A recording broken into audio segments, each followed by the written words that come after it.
están dentro de los hemotisulares. Entonces, como su nombre lo dice, ¿no? Estas van a estar dentro, es una infección que va a ser producida a nivel de los tejidos. Nosotros podemos observar a estos parásitos mediante el uso del microscopio, ¿no? O macroscópicamente. Estas tienen un ciclo evolutivo tipo monoxémico, ¿no? Cuando hablamos a la tricomoniasis. Nosotros no lo vamos a llevar a la tricomoniasis, pero es importante que lo sepan, pero van a llevar cuando roten ginecología, ¿no? Que está dentro de lo que son las infecciones de transmisión sexual. Entonces, quiero que sepan ustedes, la tricomona es un parásito flagelado, ¿no? Que está en la vagina, ¿ya? Entonces, solo las mujeres se van a transmitir por contacto sexual, ¿ya? Entonces, algunas veces puede haber casos de que alguna joven de 12, 13 años que no haya tenido actividad sexual sufra de esta tricomoniasis. Entonces van a pensar ustedes, ¿por qué? ¿No? Si la doctora ha dicho solo por contacto sexual y ustedes van a preguntar a la paciente y nunca ha tenido actividad sexual. Entonces, en ese caso, puede ser que se puede contraer, ¿no? En este caso, porque algunas veces las niñas se suelen bañar con las mamás, ¿no?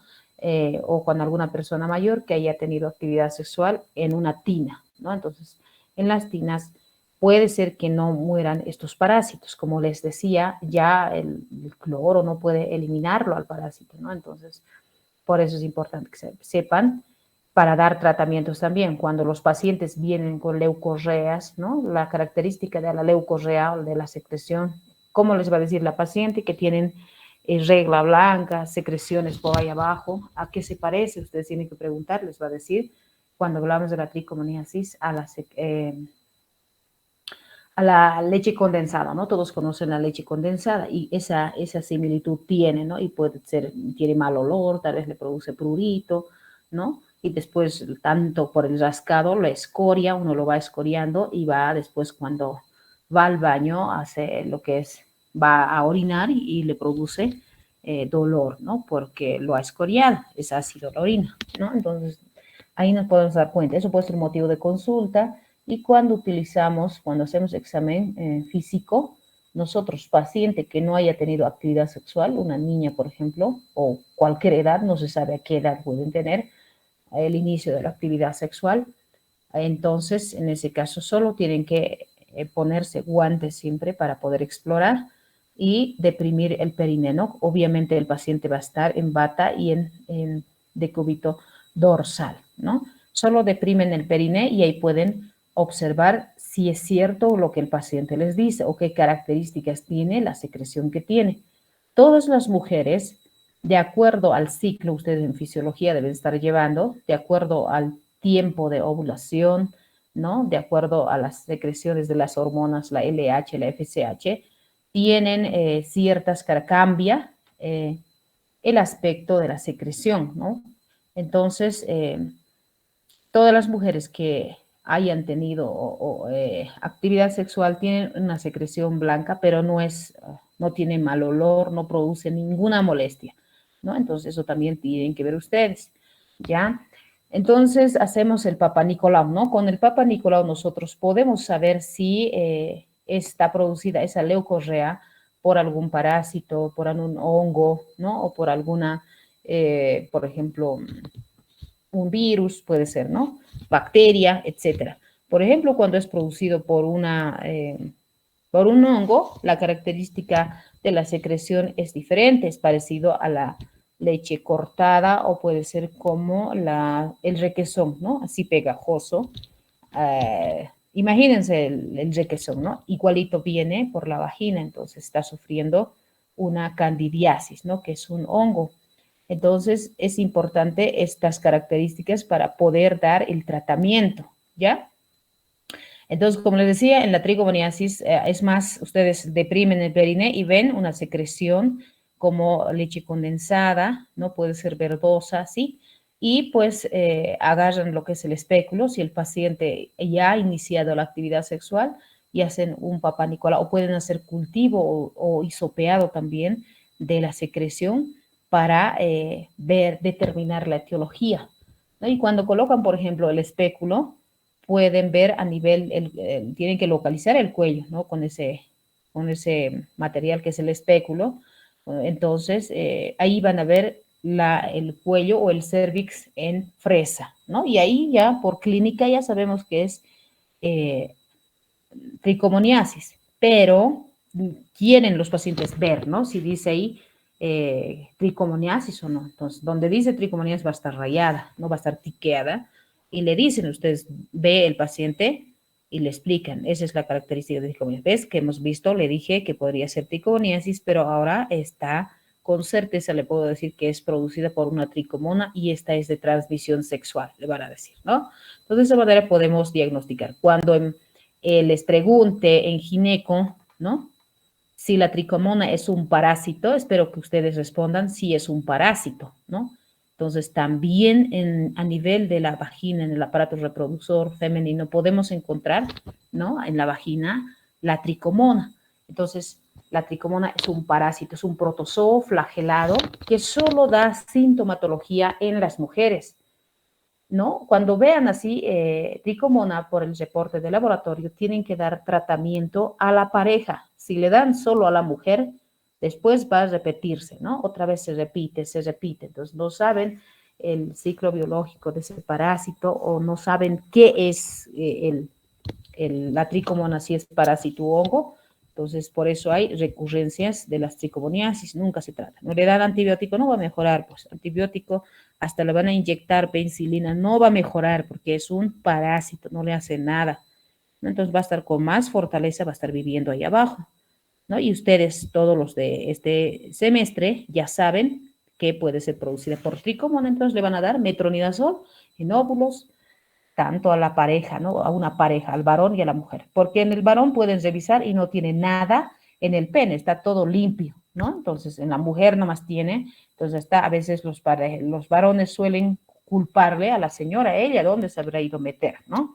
Entonces, es muy importante explicarle de qué es asintomático siempre en todos los varones y sintomático en la mujer, ¿no? Solo presenta clínica en la mujer y en el hombre no hay nada. Pero ¿cómo yo puedo saber? Se ha hecho examen de orina, un examen general de orina, con eso podemos también diagnosticar tricomoniasis en los varones, ¿ya?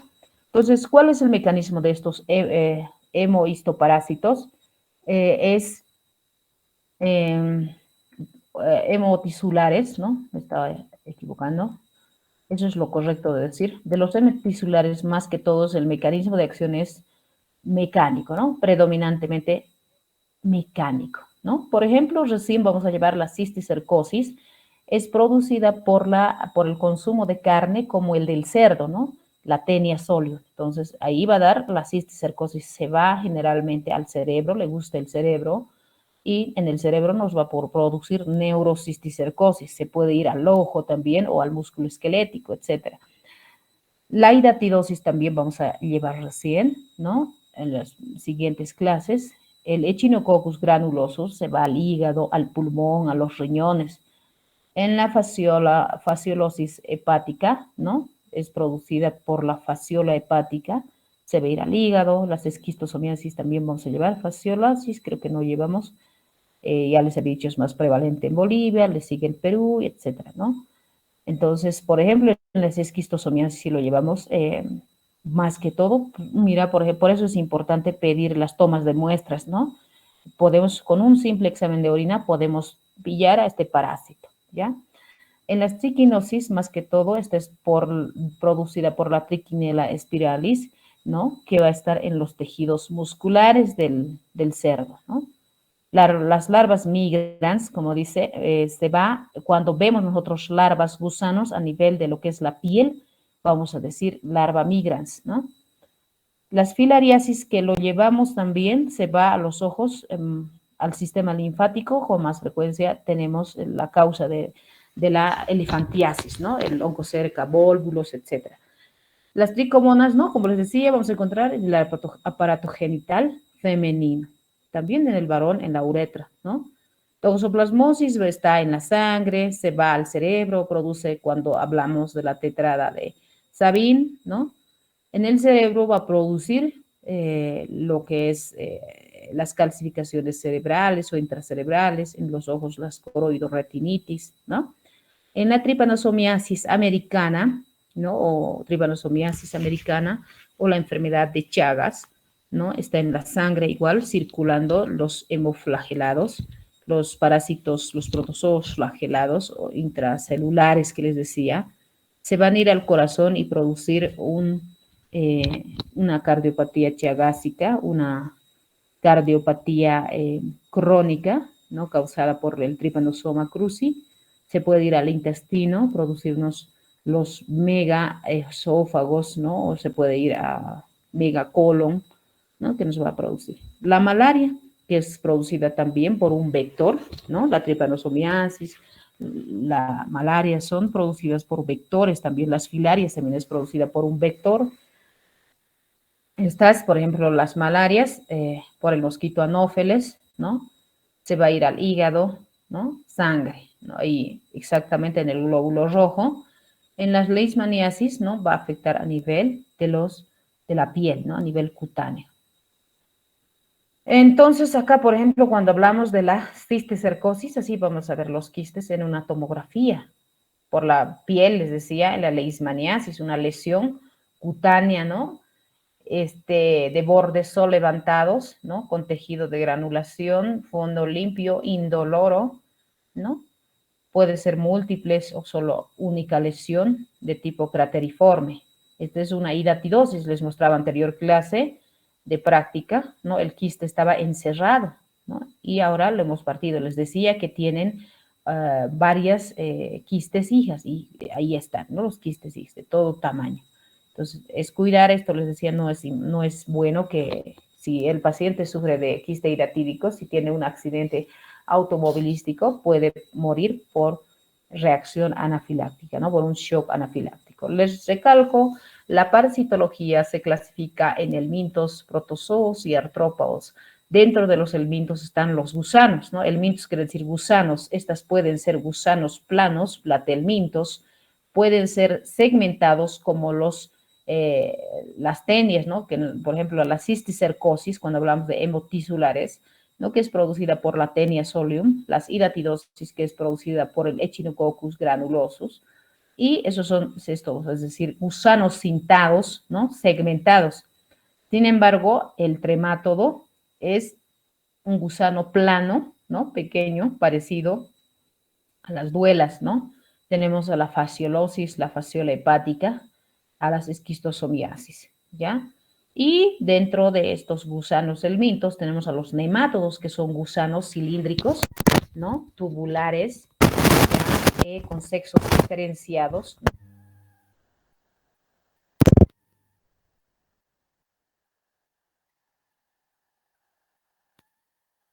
La triquita. Doctora, no se le escucha. Ahora.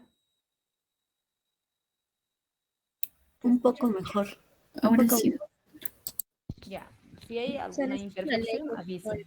Se le escucha muy lejos, o sea, muy bajito. Ay, ¿qué va a pasar? Ya. ¿Ahora se escucha bien? Voy a subir hasta 100. No, doctora, igual a lejos. ¿Se ha ido ahora? ¿Nada? Ahora sí. Ya. Ahora sí, doctora. Ya. Muchas gracias.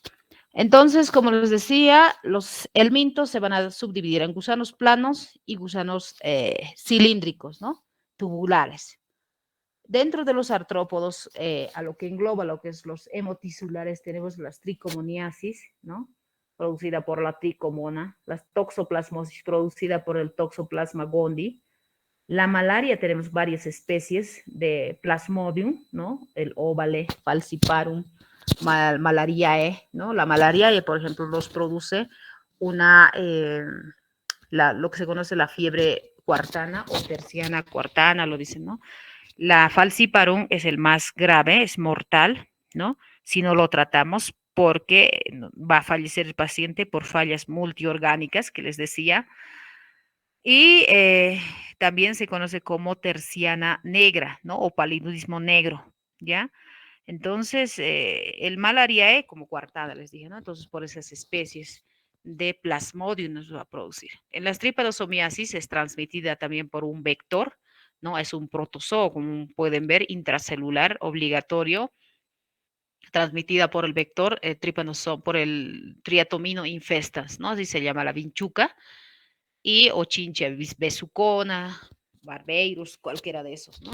Que les he dicho. Las leishmaniasis también son producidas por vectores, ¿no? En este caso, por las mosquitas Lutzomia, ¿no? Entonces, estas mosquitas Lutzomia van a producirnos, son los que nos van a producir las leishmaniasis, ¿no? A nivel cutáneo. Dentro de los artrópodos están los mosquitos, el Anopheles y la Phlebotomus y el Triatomas, ¿no?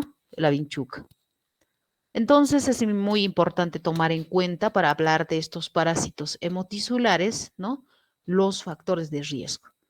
Cuando hablamos, por ejemplo, de la enfermedad de Chagas, de la leishmania, ¿no? Esos parásitos va a estar más que todo en condiciones socioeconómicas bajas, ¿no? En condiciones precarias. El paciente vive en condiciones precarias. Por ejemplo, estas casitas de paredes de palitos, ¿no? Se ven de madera, pueden ser, o con techos de palma, favorecen al triatomino infestans, ¿no? Entonces, ellos les gusta acomodarse por acá abajo, ahí van a estar, eso, se ocultan, ¿no? Entonces, cuando uno prende la luz, fácil se va a ocultar, ¿no? Entonces, estas casas hay que mejorar para que no sufran de la enfermedad de Chagas, ¿ya? También los mosquitos como el mosquito de los anófeles o las lutzomias van a poder ingresar y salir fácilmente, ¿no? A la chocita. Entonces, esas condiciones se deben mejorar. Como verán, las parasitosis están en condiciones precarias, ¿no? Donde los pacientes no cuentan con los servicios básicos, no tienen una buena vivienda, ¿no? Entonces, ahí les va a atacar. Como les decía al inicio de las clases, si no hubiese pobreza, no habría parasitosis, ¿no? Entonces, se decía que, por ejemplo, la vinchuca solo se encontraba en Bolivia en lo que es Tarija, ¿no? Entonces, todos los que provenían de Tarija sospechábamos de la enfermedad de Chagas, pero sin embargo, ahora ya es por la migración, ¿no? Como hemos visto en las clases teóricas, también se puede considerar no solo la enfermedad de Chagas por transmisión vectorial, ¿no? En área endémica, obviamente, pero en áreas no endémicas también es importante la migración, ¿no ve? Es decir, los pacientes se van, digamos, han ido a Coroico y después se van a Oruro, ¿no? Y nosotros estamos en Oruro trabajando, no podemos pensar en esta enfermedad transmitida por vector. Entonces, ahora ustedes ya lo saben, puede ser también por transfusiones sanguíneas o por migración de estos pacientes, ¿no? Eh, entonces, de esa manera se va produciendo las parasitosis, ¿no? Es por migración, se van de un lado a otro lado, se van viajando los pacientes, entonces van a llevar a los parásitos, ¿no? Entonces, eso es muy importante, ¿ya? Entonces, no solo en áreas endémicas, entonces van a pensar por vectores, en áreas no endémicas puede ser por transmisión, por transfusiones sanguíneas o trasplante de órganos, ¿ya? También es importante tomar la condición alimentaria, que es un factor de riesgo, ¿no? Por ejemplo, cuando hablábamos de la enfermedad de Chagas, también se puede transmitir por vía oral, ¿no? Pero de manera accidental, que los pacientes pueden consumir alimentos que estén contaminados con las heces fecales de los triatominos, ¿no? Entonces, hay que tener cuidado con esa situación. También cuando hablábamos de las toxoplasmosis, no solo había sido por criar los gatos de manera irresponsable sin realizar controles veterinarios, no solo por eso había sido las toxoplasmosis, sino también por consumo de alimentos que estén infectados con ooquistes o en su caso por comer carne poco cocida, ¿no? O cruda puede ser, ¿no? Que podríamos ingerirlo, estos pueden estar infestados con quistes tisulares de Toxoplasma gondii. ¿Se dan cuenta? ¿No? Entonces hay que tomar también en cuenta esa situación. Ahora, la convivencia de las mascotas, ¿no? Muchas veces las pacientes, a veces ustedes van a ver en las consultas, cuando ya al año creo que ya les toca clínicas, entonces cuando vayan a rotar en los hospitales, los pacientes, ¿no? Refieren que, o puede ser, solo saben de que la toxoplasmosis es producida porque tienen gatitos y no tienen controles veterinarios, ¿no? Algunas veces se embarazan, ahora pero con la tecnología también ya van viendo, ¿no? Pero a veces no es suficiente la información también.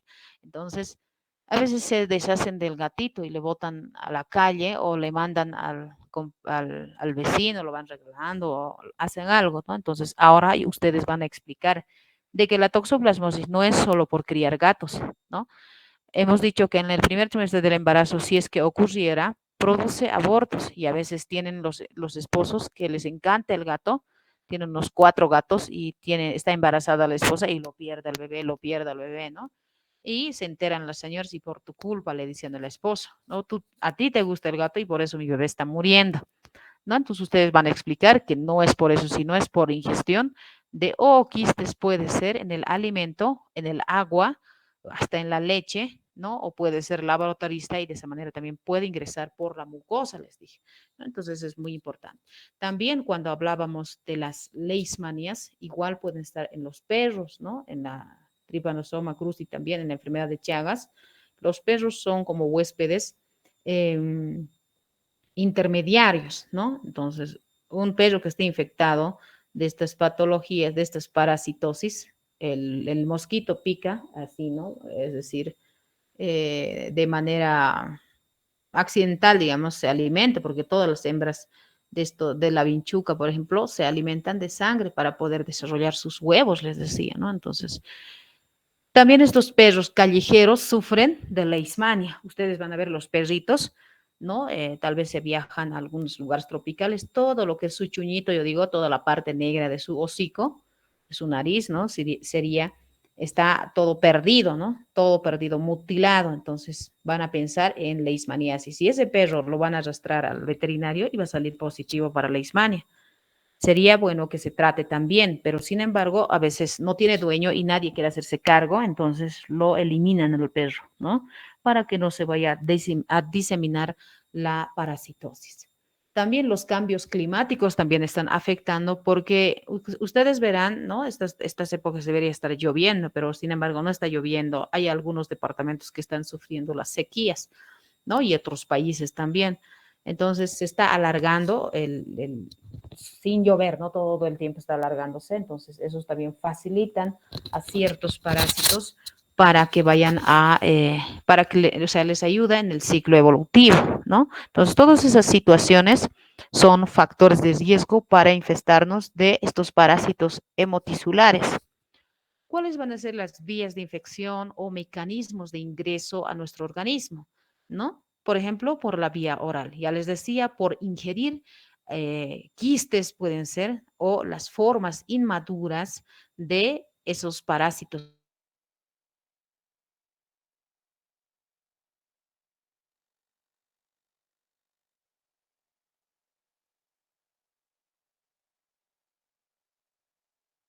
acá podemos infectarnos también, ¿no? En las fasciolosis también, por consumir hígados, la fasciola hepática, a algunos les encanta hígados que no están bien cocidas. Y, por ejemplo, en la pobreza, por ejemplo, aunque ves que está dañado, sigue lo comen, ¿no? Entonces, por eso están las parasitosis en socioeconómicas bajas, ¿no? O las triquinosis también, que tiene quistes y no lo botan, sino que esos quistes lo van sacando y a veces no lo sacan todo y se lo comen. De esa manera uno puede sufrir de esas hemotisulares, de esos parásitos hemotisulares. También puede ingresar por la vía cutánea, ¿no? Todos los que van a cumplir el ciclo de los, ¿no? Que hemos ido hablando. ¿Ya? Entonces, por ejemplo, acá tenemos las larvas migrans o la Stercoralis, decimos, ese parásito. Entonces, uno por andar descalzo, ¿no? Podemos pisar a las heces fecales de hace tiempo, de hace 2 meses, emitidas hace 2 meses, y ahí todavía lo ha crecido las plantitas, ¿no? Entonces, o los pastos, y de esa manera va a ingresar. Y nosotros cuando decimos larva migrans, cuando ustedes vean en la piel un gusano largo, ¿no? A simple vista lo pueden ver que está en la piel incrustada, Entonces es un larva migrans, ¿no? Otra vía de transmisión o infección es el vectorial, ¿no? Transmitida por los mosquitos y por la vinchuca. Los mosquitos como el anófeles y la lutzomia son los que nos van a inocular, es decir, al picar, ¿no? Ahí tiene su probóscide tan grande, al picar va a introducirnos, como decir, nos escupe, ¿no? Por eso dice inoculación, nos escupe adentro cuando ya empieza a pinchar, ¿no? Y o puede ser por picadura como la vinchuca, ¿no? El Triatomino infestans nos pica, pero no al picar nos introduce, sino nos pica y después hace sus deposiciones fecales por acá y nosotros lo rascamos, ¿no? Y de ahí podemos ingresar por la vía cutánea o puede entrar también por la vía oral o nasal, también puede ingresar por la mucosa, ¿no? Entonces, ahí estamos hablando de las tripanosomiasis, la malaria o la leishmaniasis. También puede ser por contacto sexual, ¿no? Durante el coito, decimos. Entonces, hablamos de la tricomoniasis, que les había dicho que está dentro de las infecciones de transmisión sexual, ¿no? En colegio lo hemos ido llevando, lo van a llevar en la universidad, van a llevar en gineco, ¿no? Entonces, muy importante. La tricomona es un parásito flagelado, un protozoario flagelado, ¿no? Entonces, ya saben, chicos, espero que no se olviden. Otras vías de ingreso pueden ser por vía transmisión vertical, como en caso de la toxoplasmosis, en la enfermedad de Chagas, ¿no? Es por vía o transmisión vertical, es decir, de una mujer embarazada al usuario. También en áreas no endémicas es importante preguntar al paciente, a veces, ¿tienes gato? No, yo no tengo gato, ¿no? Es más, ni me gusta el gato, a mí me encanta el perro, les va a decir, ¿no? O la planta. Entonces, tal vez se han realizado transfusiones. Ah, sí, tuve transfusiones, ¿no? Entonces, o puede ser por trasplantes. Yo jamás me he hecho transfusiones sanguíneas, ¿no? Soy un hombre muy, sano, puede ser, o una mujer, ¿no? Entonces, tal vez se realizó trasplante. Ah, sí, tal vez trasplante renal, ¿no? Ahí podían estar los parásitos, ¿ya? En la tripanosomiasis, en la malaria y en la toxoplasmosis. Hay mecanismos patogénicos que les he dicho, ¿no? ¿Cómo nos va a producir daño a nosotros los parásitos? ¿Qué características patogénicas tiene el parásito? Tiene estas, ¿no? 5, ¿no? Exfoliatriz, mecánica, obstructiva, tóxica, inmunológica, ¿no? Hoy día, por ejemplo, hemos hablado de la exfoliatriz que nos roban, ¿no? Los alimentos, es decir, expolian vitaminas, carbohidratos, ¿no? Vitamina A, vitamina C, les dije, ¿no? Entonces, por ejemplo, los parásitos producen, se lo comen nuestra sangre y nosotros quedamos con anemia, ¿no? Mecánicas puede ser, el paciente viene por paresias, de acuerdo al lugar que vaya a atacar, ¿no? Se siente que está pesado, ya no puede corretear, ¿no? O caminar acelerado, entonces le va doliendo, ¿no? Puede ser obstructiva, puede obstruir algunas vías, ¿no? Como la duela hepática, ¿ya? Entonces, de esa manera se presenta. Entonces, los hemotisulares también tienen todos estos mecanismos patogénicos, tóxica, estas producen sustancias, secretan sustancias y eso hace que vaya a producir inflamaciones, ¿no? La inmunoalérgica también no es muy importante porque hay una reacción de hipersensibilidad tipo 1, por eso es importante cuidar porque si no el paciente puede fallecer por shock hipovolémico, perdón, por shock anafiláctico, hipovolémico quiere decir por sangrado, ¿no? Entonces, quítenlo eso. Entonces, ¿cómo nos daña a nosotros? Una vez que ingresan, ya sea por exfoliatriz, mecánica, traumática, todo eso, ¿no? Nos va, estos parásitos, los hemoparásitos a los pacientes van a venir con motivo de consulta de que está perdiendo de peso el niño, ¿no? O los pacientes, hemos dicho, de los extremos de la edad, puede ser, ¿no? Entonces está perdiendo peso. ¿Cómo yo me puedo dar cuenta de que mi paciente ha perdido de peso? Por el índice de masa corporal, ¿no? Sobre talla al cuadrado y el peso, ¿no? Entonces, por ejemplo, ¿cómo yo me doy qué es ese índice de talla, cosas, ¿no? Entonces, el índice de masa corporal, ¿cómo yo me doy cuenta? ¿No? Si un paciente, por ejemplo, por índice de masa corporal está menos de 24, entonces decimos que está con baja de peso, ya con pérdida de peso, no está adecuado, ¿no? Tiene que comer más, vamos a decir, o no está asimilando, tiene tal vez algunos problemas, ¿ya? Entonces, eso es muy importante, jóvenes. ¿Cómo me doy cuenta que está con pérdida de peso? Al paciente, por ejemplo, si mide 1,60, ¿no? Tendría que estar pasando en las mujeres menos 5 kilos y en los varones más 5 kilos. En este caso, la mujer tiene 1,60 su talla, tendría que pesar 55 kilos. Eso es su peso ideal, ¿no? Y si fuera un varón de 1,70 su talla, tendría que estar pesando unos 75 kilos, ¿no? Más 5 kilos. Entonces yo puedo saber si está bajo. Si mi paciente mide 1,60 y está pesando 40 kilos, ha bajado de peso, ¿no? Entonces eso es muy importante, chicos. O el paciente viene, ¿no? Porque ha perdido el conocimiento, se ha desmayado. Eso les va a decir, me he desmayado, ¿no? Entonces, tenemos que buscar la causa. En toda mujer que se pierde el conocimiento, se desmaya, está anémico, todo eso, tienen que, en toda mujer en edad reproductiva, tienen que siempre descartar el embarazo, ¿ya? Siempre, porque a veces puede estar embarazada y ustedes van a darle medicamentos y vamos a ocasionar teratogenicidad, ¿ya? Entonces es clave, toda mujer en edad reproductiva se debe solicitar test de embarazo, ¿no? Algunos se recuerdan su fecha última de menstruación, otros ni se acuerdan cuándo le bajará, ¿no? Entonces, a veces inventan las jovencitas, ¿no? Se olvidan de 22 años, 18 años, 15 años vienen. ¿Cuándo ha sido tu última fecha de menstruación? ¿Ha tenido actividad sexual? No, te dicen, ¿no? Entonces, porque está ahí el papá, el hermano, alguien, ¿no? Entonces, es muy importante ese dato y a veces a solas le preguntan, ¿no? Un ratito, por favor, no quiero hablar con la paciente y a veces no se quieren despegar los papás, ¿no? Pero a veces se puede lograr, hablando todo se logra y de buena manera. Entonces, ahí pueden preguntar si ha tenido actividad, ¿no? Entonces, está embarazada. Algunas veces no quieren, no, nunca he tenido actividad y les tienes que hacer, entonces debe ser que tengas gastritis, le dices, o tienes alguna parasitosis, eso también hace que aumente de volumen el tamaño de su estómago, ¿no? Del útero. Puedes tener quistes, ¿no? Todo, o sea, tienes que charlarlo, ¿no? Entonces, a veces ya se vas a hacer ecografía, entonces se hace ecografía y ahí está el bebé, ¿no? Por eso es importante. Entonces, las anemias con un hemograma completo podemos saber, ¿no? Contando el número de los eritrocitos, también debemos tomar en cuenta para decir anemia la hemoglobina y el hematocrito. Además de que está pálida, ¿no? Piel y mucosas está pálida, a la vista se ve, ¿no?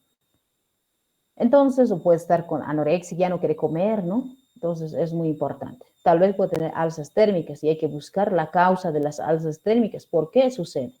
¿No? En un niño jamás debe sufrir de fiebres porque puede llegar a convulsionar y tener consecuencias graves o puede haber alguna alteración sistémica. ¿No? Esos son los hemoparásitos. A nivel de los histoparásitos, a nivel de los tejidos, puede presentar dolor abdominal, ¿no? Al principio puede ser difuso, no se sabe dónde le duele y después va a ser localizado, ¿no? En qué cuadrante del abdomen le va a ir doliendo, ¿no? Entonces eso nos va a guiar para poder diagnosticar, ¿ya? Entonces, a veces los niños cuando sufren de algunas parasitosis vienen con dolores abdominales. Al principio era cada mes, después se vuelve cada semana, luego cada día, luego al día le duele casi todo el día, ¿no? Entonces, todo eso es progresivo. Todas las enfermedades son progresivas, no es de la noche a la mañana, ¿ya? Es que a veces les va a decir, no, de repente me he desmayado, ¿no? No es así. Al principio ha estado doliendo la cabeza, ¿no? Hay cefaleas frontales, temporales, ¿no? O puede ser occipitales, ¿no? Entonces, de acuerdo al dolor donde esté localizado, nosotros podemos diagnosticar. Por ejemplo, cefaleas occipitales son más que todo de tipo tensional, ¿no? El paciente está preocupado, estresado, tal vez está en un divorcio, ¿no? Pérdidas familiares, puede ser deudas al banco, ¿no? Etcétera. Palpitaciones también, ¿no? Hay palpitaciones, no se sabe por qué, hay alteraciones en el ritmo cardíaco, tenemos que tener mucho cuidado, ¿no? Descartar siempre, hay que pedir en pacientes mayores de 30 años, si tienen palpitaciones, hay que pedir un electrocardiograma para poder, por lo menos, decir, no, ese año, en el 2005, has visitado a la doctora Ramírez y me ha dicho, me ha pedido un electro y estaba normal, ¿no? Los complejos QRS, todo eso, estaba bien y no es de la noche a la mañana y cada año si se hace control que mejor, ¿no? Pero nadie lo hace. Ya tenemos que descartar enfermedad de Chagas. Dificultad respiratoria, tal vez el paciente ya está azul, ¿no? Puede estar azul, de color azul, ¿no? Está cambiando de color porque antes no era así. ¿no? Nos llama la atención, ¿no? Tal vez tiene taquipnia o bradipnia, ¿no? Ustedes saben por fisiología.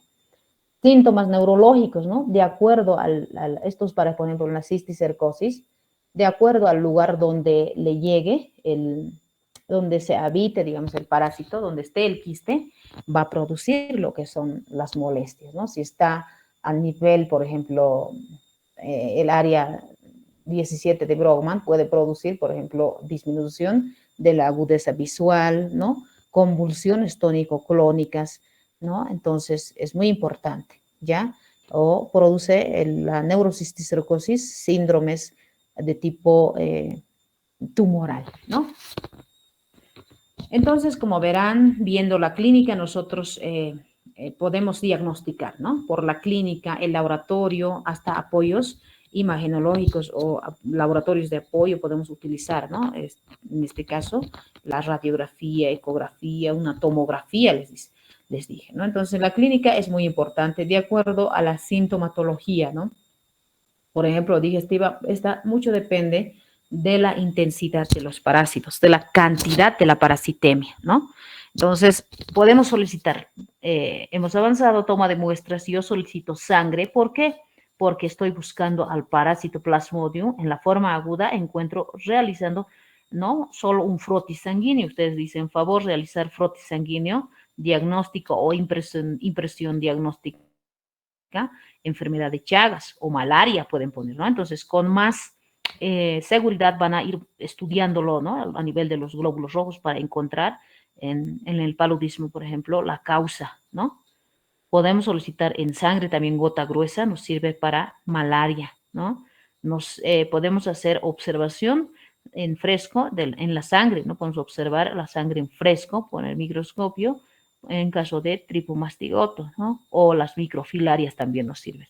Otras técnicas podemos utilizar para estos mismos parásitos, como el método de Stroop, que les he dicho, en la etapa aguda se puede pedir, en la enfermedad de Chagas. El seno diagnóstico también se utiliza en la etapa aguda más que todo, pero también se puede utilizar en la crónica, hemos visto. Las secreciones vaginales, ¿para qué? ¿Qué técnica hacemos? Un examen directo en fresco o podemos hacer cultivo, ¿no? Podemos hacer cultivo por hisopeado, ¿no? Para las tricomoniasis. En la orina, por ejemplo, para la tricomoniasis en el hombre, les dije, ¿no? Un examen general de orina, visualizando un examen directo, podemos ver a las tricomonas en la orina. También podemos solicitar secreción bronquial, ¿no? Que es un examen directo en caso de hidatidosis. Nuestro paciente puede estar con hidaptisis, es decir, está vomitando a las vesículas de Echinococcus granulosos, ¿no? O puede ser también para diagnosticar toxoplasmosis. Podemos solicitar como muestra a la piel y tejido, ¿no? Podemos realizar biopsia o hacer inoculación, ¿no? En caso de las filariasis por el oncocerca volvulus o en la entamueba histolítica también nos sirve, en las amebiasis extraintestinales, ¿no ve? En la leishmania también nos sirve hacer biopsia de piel. Podemos utilizar como muestra la piel y hacer la técnica del frotis en caso de leishmania, ¿no? Entonces, como verán, en la resonancia así se va a ver. Si ven así, con imágenes ¿cómo se dicen? Radiolúcidas, Lógicas. Sí, no, son radiológicas, pero esto tiene otro nombre, ¿no? Tiene otro nombre. Hipodensas, isodensas se dice en la tomografía. Ya, entonces, estos son quistes de cisticerco, son larvas o quistes que están en ciertos lugares. Estas pueden agruparse y producirnos más daño, ¿no? Y algunas veces piden tomografía y ya están calcificadas, o simplemente con una radiografía cerebral pueden ver toda esta masa cerebral, lugares, o sea, negro se va a pintar, ¿no? La masa cerebral y en la radiografía estoy hablando. Entonces ven lugares blancos, entonces ya hay calcificaciones. Entonces, a veces al paciente le preguntas si es que ha sufrido alguna cefalea, alguna molestia, tenía dolores de cabeza, y usted come carne de cerdo, sí puede decir, ¿no? O algunas veces yo no como carne de cerdo porque soy del 7º día, ¿no? Entonces, en esos casos, como hemos visto, puede ser que el hermano haya sufrido cisticercosis y se elimina mediante las heces fecales los huevos, ¿no? Entonces, de esa manera puede infectarse, ¿no? Se ha hecho estudios en lo que son los grandes restaurantes finos. Algunos dicen, yo no como de la calle, como en restaurantes finos, pero se ha hecho estudio en los meseros y ellos estaban eliminando los huevos de cisticerco y de esa manera a veces no se cambian los guantes y puede, al servir, ¿no? Puede pasar los huevos. Entonces, el tratamiento va a ser en función al tipo de parásitos. Como verán, la mayoría con albendazol, ¿no? Es muy importante la dosificación, la cantidad de medicamento que vamos a dar de acuerdo al peso de cada paciente. En la cisticercosis se utiliza albendazol, ¿no? Pero si está convulsionando, podemos utilizar anticonvulsivantes. Si está edematizado, para desinflamar, vamos a utilizar corticoides, ¿no? Etcétera. Cuando llevemos en su tiempo, vamos a llevar cisticercosis. En la hidatirosis también se utiliza albendazol, metronidazol, ¿no? Fasciolosis, tiabendazol, en las esquistosomiasis praziquantel, triquinosis también albendazol, larvan migrans, ivermectina, ¿no? Que es un antiparasitario y tenía una acción ante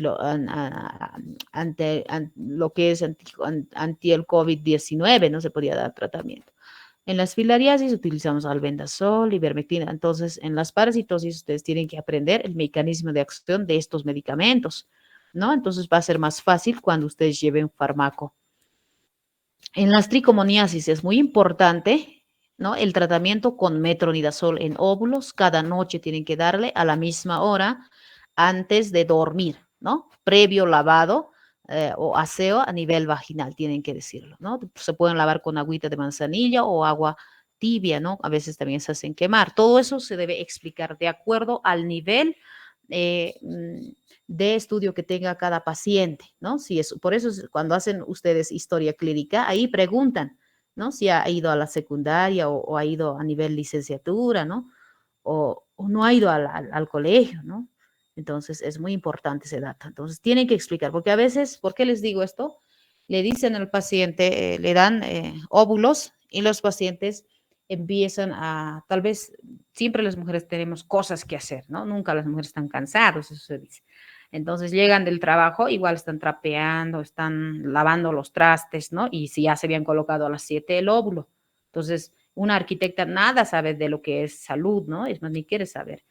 Entonces, es muy importante explicar, chicos, que tiene que colocarse antes de dormir, ¿no? Y a la misma hora. Y en caso de que menstrue, doctora, ¿no? Sí que se puede ir colocando, también tienen que decirle ustedes. Cuando uno sabe, puede explicar con más facilidad, pero cuando no sabemos, ahí sí, no puedes decir, ah, no, se coloca los óvulos que se le ha indicado, listo, ¿no? Entonces no se va a colocar bien. Va a menstruar, sigue, se coloca y de nada nos sirve, entonces hay fracaso del tratamiento. Cuando esté ovulando ya no tiene que utilizar, ¿no? Termina el ciclo ovulatorio y otra vez vuelve a colocarse, ¿no? Así tienen que explicar, por favor, chicos. Si no hacen eso, no sé, en vano estoy hablando a la pared, ¿no? O a mi computadora. En las toxoplasmosis hemos dicho que se utiliza medicamentos biasociados, ¿no? El cotrimaxazol es un medicamento biasociado. Se utiliza, les he dicho, piremetaminas, ¿no? Entonces, cuando se utiliza piremetaminas, se hace controles hematológicos, les dije, porque las piremetaminas producen anemias, ¿no?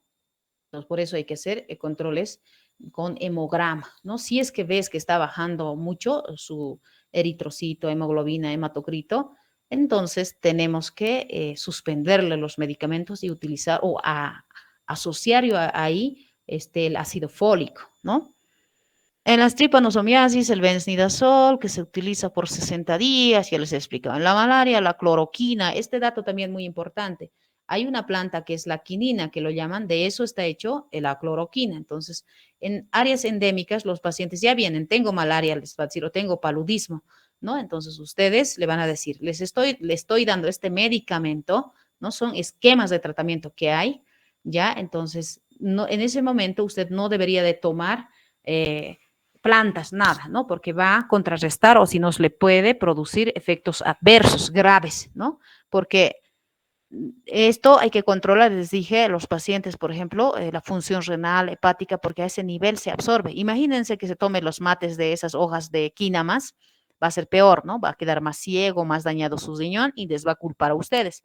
Por eso se anota en la historia clínica ¿no? Se le explica al paciente que solo debe consumir la cloroquina, ¿no? El medicamento indicado, no tomar ninguna infusión, ¿no? Pueden anotarlo porque si no nos van a culpar. Que la doctora me ha atendido y por su culpa tengo falla renal, ¿no?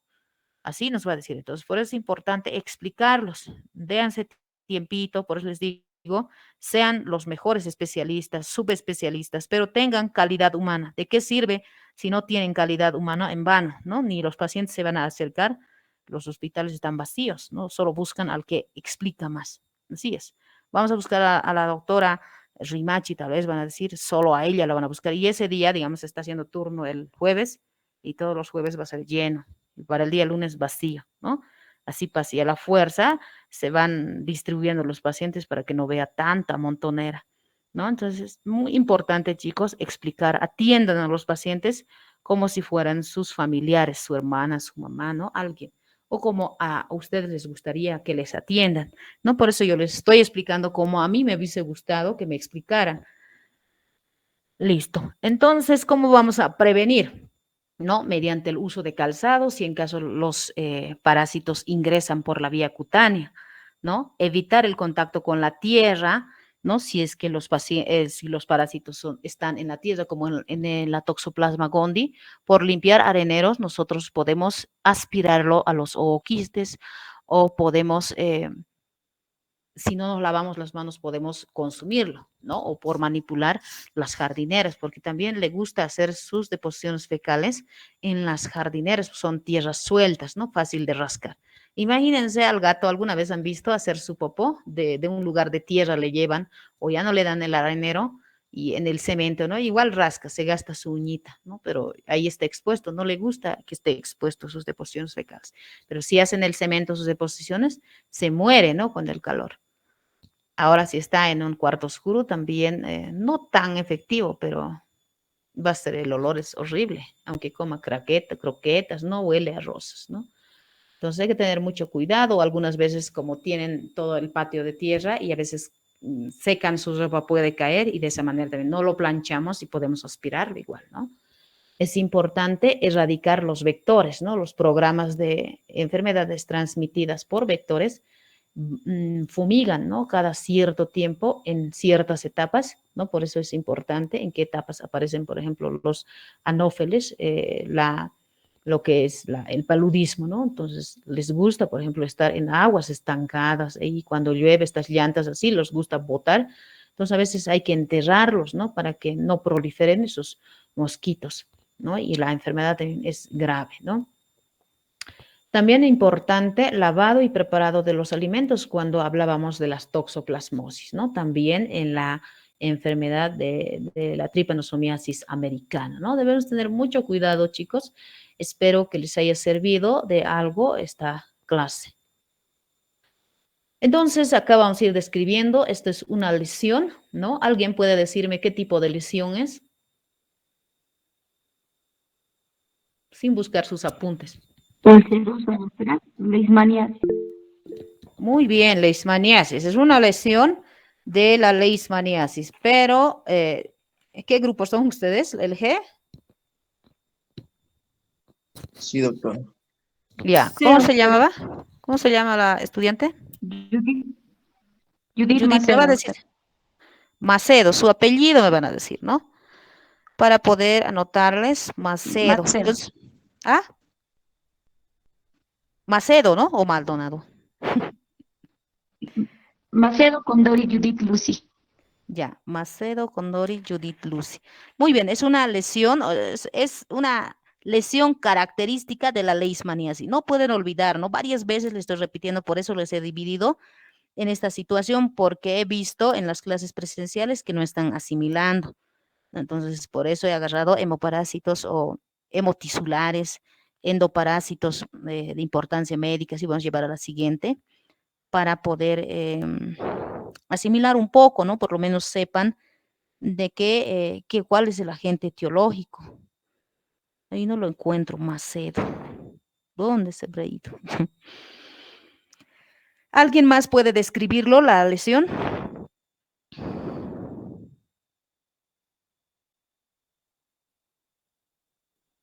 Quispe Mendoza Yamilet, ¿está?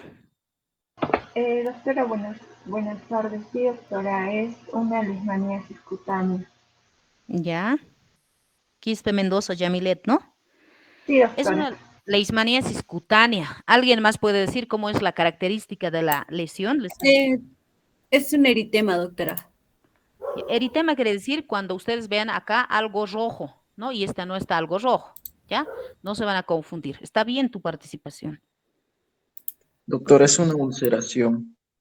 Ya, es una úlcera, ¿no ve? Una lesión con solución de continuidad, pueden decir. ¿Cómo se llama? Cuadra, doctora. Eh, Doctora, esta leishmaniasis también puede provocar unas cicatrices que te dejan de por vida si no se trata correctamente. Exacto. Si no tratas o si es que lo tratas, igual va a dejar una cicatriz, ¿no? De por vida. Hasta si es Sí. que más va a ir avanzando, huecos vas a ver, ¿no? Hasta que entre tu dedo, el extremo distal de tu dedo puede ingresar, ¿no? Esa parte de la pliega, hasta ahí. Imagínense varios huecos, ¿no? Doctora, ¿Cómo se llama eh, el estudiante? Vilca Puma José Marcelo, doctora. ¿Pilco? No, Vilca. Ah, Vilca. Vilca Vilca Poma. Puma. Puma José Marcelo. Ya. ¿Sí? ¿Alguien más? Vilca. Doctora, puede ser una lesión ulcerosa o también un úlcero costroso. Ahí no ven costras, ¿no ve? Si es una úlcera, una lesión crateriforme, pueden decir, de tipo, como cuando han avanzado en tercero de primaria, no sé, acá en Bolivia tercero de primaria se dice, eh, ahí, ¿qué se llama? Cuando viajan a la luna, hay cráteres, ¿no? Igualito se parece, ¿sí o no? sí, doctora. ¿Ya? Entonces, esta es una lesión crateriforme, con solución de continuidad, pueden decir hasta, es la característica de la leishmania, han dicho es una leishmaniasis cutánea, cuando tratas o no tratas queda una cicatriz fea, ¿no? Así para que me entiendan. Entonces, esta es indolora, chicos, les he dicho es indolora, ¿no? De bordes solo levantados, de coloración violácea, puede ser en este caso se ve violácea, ¿no? Cumple fondo limpio, no está costrosa. Algunas veces cuando ya pasa mucho tiempo, esta puede estar con costras, ¿no? Mieles séricas o hemáticas puede ser, ¿ya? Pero en este caso tiene tejido de granulación, fondo limpio, no hay otra cosa. Y puede secretar una secreción cero hemática y la lesión es no dolorosa, por eso aguantan pues hasta que se agujeree, ¿no? Hasta que se haga hueco, ¿ya? ¿Sí alguien ha dicho algo? Doctora, yo también quisiera contarme, el paciente con leishmaniasis cutánea también va a tener una o más lesiones. Del mismo modo también, puede empezar como una pápula, ¿no? Que va evolucionando a un nódulo redondeado, circunferenciado, indoloro, y esta va a aumentar progresivamente hasta llegar a ser una úlcera indolora. Ujú. Es indolora, esa es la característica, por eso aguantan mucho tiempo, ¿no? Y esta doctora, si no tratamos, ¿qué pasa, no? Puedes tratar por 6 meses, o digo, no lo tratas en 6 meses, puedes resolverse, ¿no? O hasta 2 años puede ser, ¿no? Por eso les decía, ponen cataplasmas de todo, ¿no? Entonces, no se sabe si eso ha funcionado, hasta ácidos de batería de auto, ¿no? O esas cosas, lo sacan y lo ponen hasta de las pilas, lo muelen, las pilas Rayovac sacan esa cosa negra que hay, lo muelen y hasta eso lo ponen, pero no saben si eso ha cicatrizado, entonces a veces se sana. En ese tiempo, 2 años puedes estar cargado esta lesión, ¿no? Entonces, eso es muy importante, chicas. ¿Cómo se llama la última estudiante? Macedo Condori Judith Lucy, doctora. Ah, ya lo encontré. Muy bien, Judith Lucy. Entonces, como verán, esto es una leishmaniasis Mucocutánea. mucocutánea. ¿No ve? Entonces, si no lo tratamos, por ejemplo, al paciente, la leishmaniasis cutánea va a evolucionar a esta mucocutánea, ¿ya? Los pacientes tal vez han tenido resistencia en el primero, en la cutánea, o no han cumplido el tiempo indicado, o sea, no han tratado por 20 días, tal vez 10 días, 5 días, ¿no? Entonces, evoluciona a esto. Por eso ustedes tienen que mencionarlo. Si no se trata en la leishmaniasis cutánea, va a evolucionar a esto que es más grave. No duele tampoco la lesión, por eso aguantan así. Imagínense que si doliera, ¿qué van a aguantar así? Si una lesión pequeña, una escoriación por caída, les duele bastante. Doctora, pero bueno, estos también pueden llegar a cambiar de tamaño. Y Claro. estas bueno, se manifiestan, ¿no? De forma como una úlcera crónica. Y bueno, en el caso de estos pueden llegar a ser desfigurantes, ya que al atacar a las fosas, bueno, a las fosas nasales, por así decirlo, a los tejidos nasofaringios, estas ocasionan mutilaciones visibles, tanto en nariz como en paladar. Entonces, estos pueden ser desfigurantes. En la nariz, ¿qué signo es característico? En la nariz se podría decir que ataca el cartílago de la nariz. Sí, pero ¿cómo se conoce a ese signo? Les había dicho, son signos característicos de una leishmaniasis cutánea, mucocutánea, les dije, ¿no? 2 signos. Les hemos dado en las diapositivas. ¿Qué signos son? ¿Alguien De podría? tapir, doctora. Nariz ¿Perdón? de Nariz de tapir. tapir. Nariz de Exacto. tapir, doctora. Nariz de tapir. ¿Quién ha hablado? La primera, nariz de tapir. Yamilet Cristo Mendoza. Yamilet, muy bien. Entonces, el nariz de tapir, ¿no? Con destrucción del tabique nasal, ¿ya?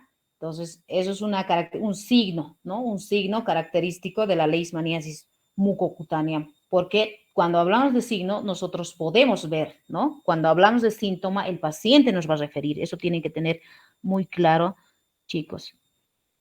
Doctora, pero también los pacientes pueden llegar a referir a cierta dificultad para respirar, para deglutir, y bueno, la erosión de la úlcera, ¿no? En boca, en la lengua, en las encías, en la nariz. Sí, porque tiene esa función de calentar el aire, ¿no? Entonces, sí, ya van a tener dificultad para respirar, todo eso. ¿Ya? Entonces, puede atacar a nivel de la nariz, el tabique, puede atacar lo que son los labios, ¿no? Son desfigurantes, son verruquiformes, decimos, de tipo vegetativo, así, ¿no?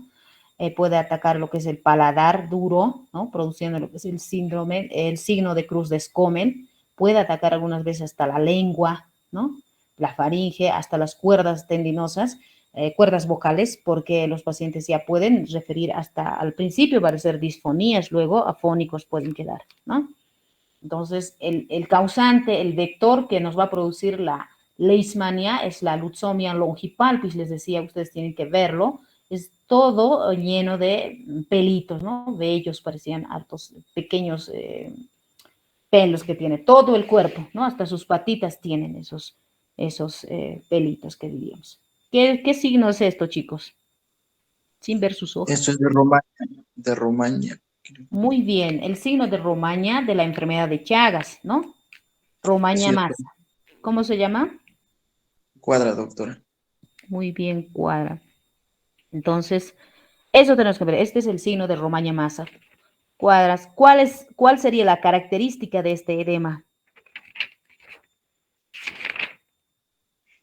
Del edema es que pareciera que fuese como un golpe, pero Sí. es una hinchazón al borde, en los bordes de los ojos. ¿No? Sí, muy bien. Sí, pareciera como si lo hubiese golpeado, ¿no? Es de color violáceo también, pero aparece de la noche a la mañana sin ningún golpe, ¿no? Les había anticipado que ingresa por la mucosa hasta por la nariz, ¿no? Nosotros al friccionar podemos meterle las heces fecales del triatoma, ¿no? Entonces ahí va a ingresar y por eso hay inflamación, ¿no? Una reacción tóxica.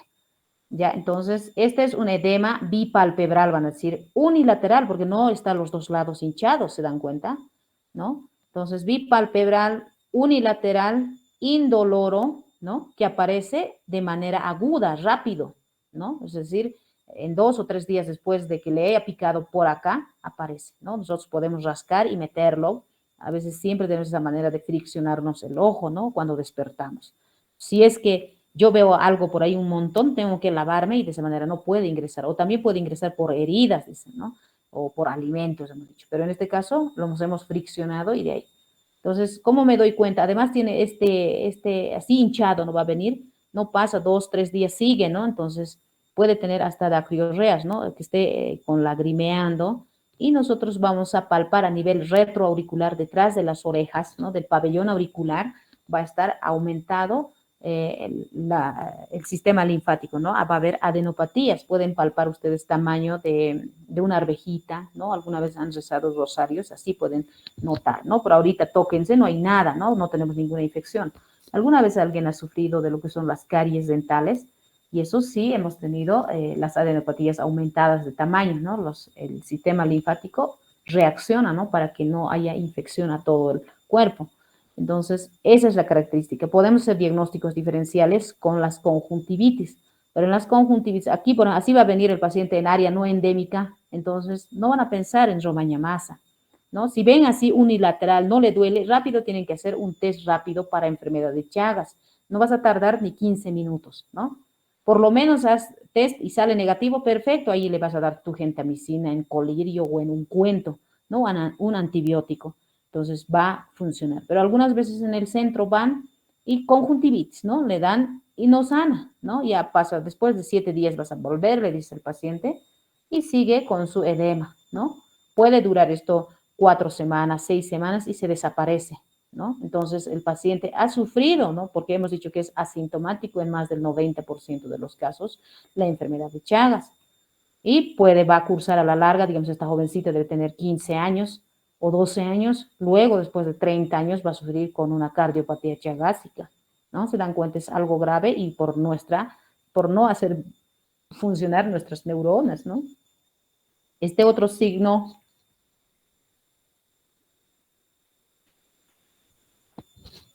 ¿alguien o se han ido? Chagoma, Eso, muy bien, chagoma de inoculación, ¿no? Entonces, la puerta de ingreso de los tripomastigotes sanguíneos, ¿no? Metacíclicos en este caso. Va a ser sus deposiciones por acá, digamos, pero acá estaba su probóscide y nosotros rascando lo metemos. Entonces, esa lesión, algunos que son pacientes muy responsables y vienen, ¿no? Me ha salido esto, ¿qué habrá pasado? No me he fijado si había algo por alrededor. Hacemos test y sale positivo, ¿no? Pero es muy importante el tiempo de incubación, ¿no? No puedo poner también de la noche a la mañana pedirle, si no está directamente en la sangre, ¿no? Tenemos que ver, ya les he hablado de los tiempos de incubación. Es otro signo característico de la enfermedad de Chagas. Ahí está el vector que produce la enfermedad de Chagas, ¿no? La trypanosomiasis americana. Este es un parásito, es decir, un vector, el triatomino infestans, ¿no? Entonces, de este color tienen que ser las hembras, estas son las hematófagas. Si esta parte lo ven ustedes, hay algunos naranjados, medio amarillos, esos son fitófagos, se alimentan de las plantas, van a ver dónde están las frutas, ¿no? Ahí se ve en los lugares tropicales. Solo esto en la noche sale, ¿no? Y es la única que se alimenta de sangre y hace vuelos cortos también, ¿no? Y para poder madurar sus huevitos, ahí están sus alas, ¿no? Y este es un vector también que nos va a producir el paludismo, ¿no? La malaria. Entonces, como verán, es diferente, es más grande que el anófeles, ¿no? Que les decía la leishmania, ¿no? El flebotum, la Lutzomia longipalpis, ¿no? Es diferente eso. El otro es más choquito, ¿no? Es más choquito y esto es negro. Entonces, si ven esta mosca, o esto le conocen como zancudo también, ¿no? Entonces, si ven esto, tienen que tener cuidado porque si es que está infectado, nos puede producir la malaria, ¿no? Eso, chicos, en cuanto a esta clase de hoy, a la siguiente nos